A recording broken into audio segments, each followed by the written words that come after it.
जय श्री कृष्ण चैतन्य प्रभु नित्यानंद श्री अद्वैत गदाधर शिवासादि गौर भक्त वृंद। हरे कृष्ण कृष्ण कृष्ण हरे हरे, हरे राम राम राम हरे हरे। हरे कृष्ण कृष्ण कृष्ण हरे हरे, हरे राम राम राम हरे हरे। এই জন্য আমরা যদি এই তত্ত্বগুলো জানাই তাহলে কি হবে? হ্যাঁ বলুন তো। আমরা যেন আমাদের ছেলে মেয়েদেরকে কি করি, এই সমস্ত বিষয় শিক্ষা দিই। তো এই বিষয়ে একটা গল্প বলি, সবার ভালো লাগবে না? গল্প বলবো? হ্যাঁ। তো একজন গৃহস্থ ব্যক্তি ছিলেন, অনেক ধন সম্পদ ছিল ওনার অনেক ধন সম্পদ, জায়গা জমি ছিল, ঠিক আছে।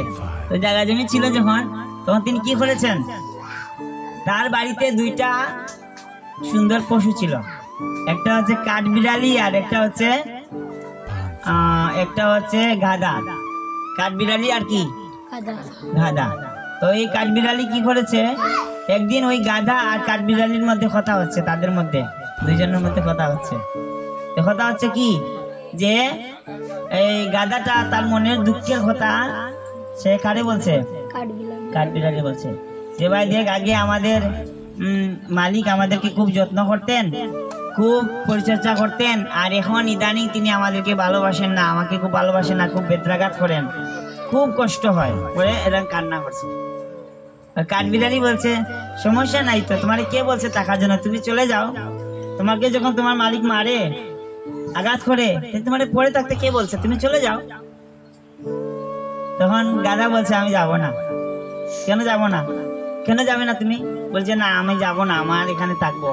বলি এত কষ্ট পাচ্ছ জানো, তারপরেও তুমি থাকবে, এই জন্য তোমাকে সবাই গাধা বলে। তো বলছে আমি কেন যাই না জানো, কারণ আমাদের মালিকের সহধর্মিনী, তো তিনি যখন ওনার একটা মেয়ে আছে, খুব সুন্দর মেয়ে, যখন পড়তে বসে তো সে পড়তে চায় না। কি করতে চায় না? পড়তে চায় না।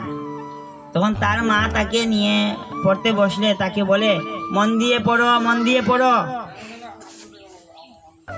আর যদি মন দিয়ে না পড়ো তোমার এই গাধার সাথে বিয়ে দিয়ে দেব।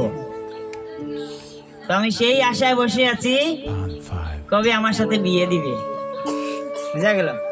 কবে আমাকে কি করবে? বিয়ে দিবে। এই আশায় গাধা মালিকের এত কষ্ট করা সত্ত্বেও এই ইয়ে থেকে যাচ্ছে না। তা আমরা কি করি, এই গাধার মতন অনেক বিষয় মুখস্থ করি, কিন্তু সংসার বন্ধন থেকে মুক্ত হওয়ার জন্য ভগবত গীতায় কি আছে আমরা খুলেও দেখি না। দেখবেন যখন দুইজন মহিলা যখন ঝগড়া সৃষ্টি হয়, তাদেরকে গালি কেউ শিখিয়ে দেয়নি, সরে ও সরিয়া এগুলোর মতন শিখিয়ে দেওয়া হয়নি।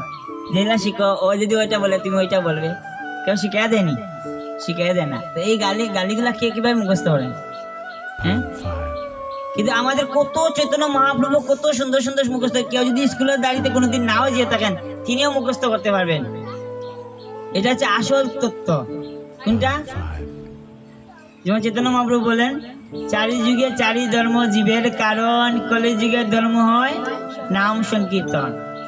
শুনো হরে ভাই নাম সংকীর্তন, যেই নাম শ্রবণে হয় পাপ বিমোচন। এটা মুখস্থ করতে হলে স্কুলে যাওয়া লাগেনি। কত সুন্দর শ্লোক আছে। হ্যাঁ,